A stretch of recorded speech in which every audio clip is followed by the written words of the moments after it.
In the story of Cinderella, the prince does not go to Cinderella.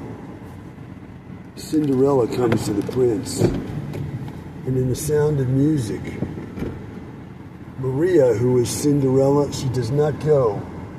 Captain Von Trapp does not go to the nunnery. Maria, Cinderella, she goes to the captain, the prince. That's the way the myth is. So what does that mean? It means in these rare stories of true love, the way things work out is the woman is going to go to the man, not the other way around.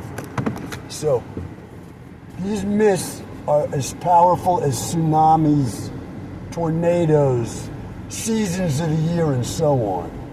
Okay? You try to go against these myths, you're going to be like Oedipus. No matter what you do, you're going to live by this myth. Okay? So if you're headed toward true love, what are you going to do?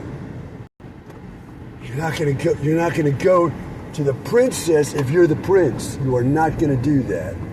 Because the myth says you do not do it that way. So no matter what you do, like Oedipus, you're not going to escape obedience to that myth. Okay? Just want to point that out this morning.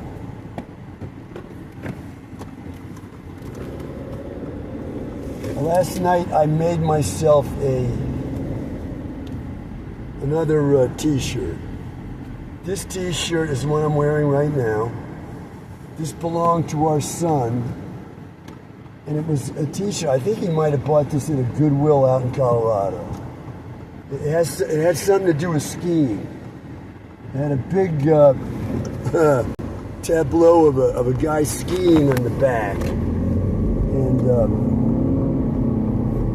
on the front, up in the left-hand corner, a little higher than where the heart would have been, up toward the shoulder, was another logo with, something to do with Colorado.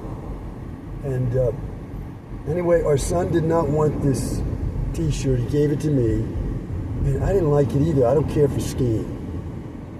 I've never skied, and I don't want to. I don't want to ski.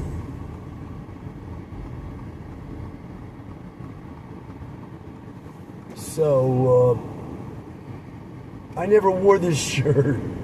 However, it's a nice color, yellow, and the material's nice. It's comfortable and it's soft on my skin.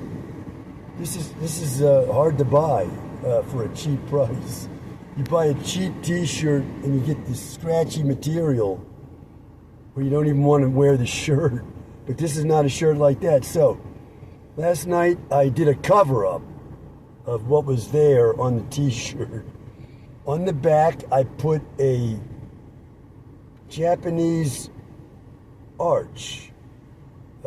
This is the Japanese architectural symbol for an entrance onto sacred ground.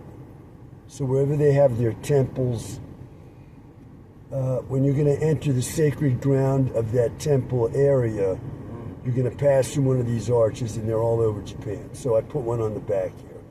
I was noticing that ranches out in the American West, at their entrance, they have this same arch over the entrance to their ranch. These are big, fancy ranches with signs that must cost a fortune to put up. They're so elaborate, and I'm wondering whether they got that idea from the Japanese or whether that was just an idea that came to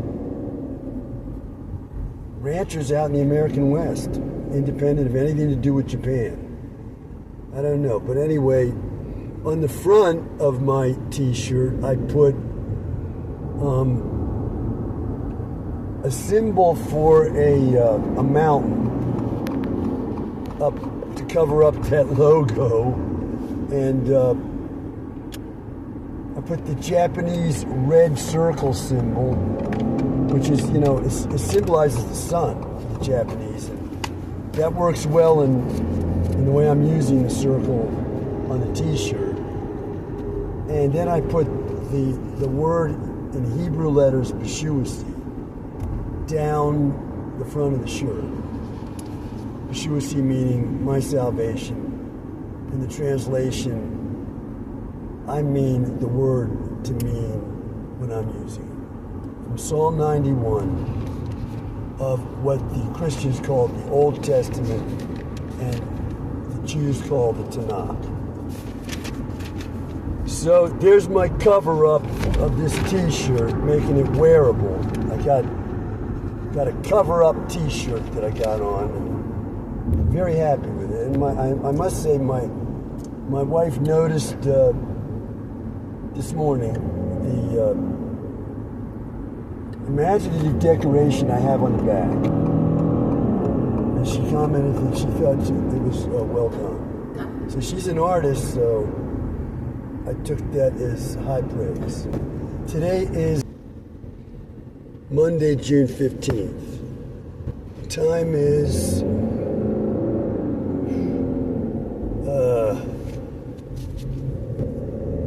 about 12 minutes after 10 a.m. That's all from me for now. Bye for now.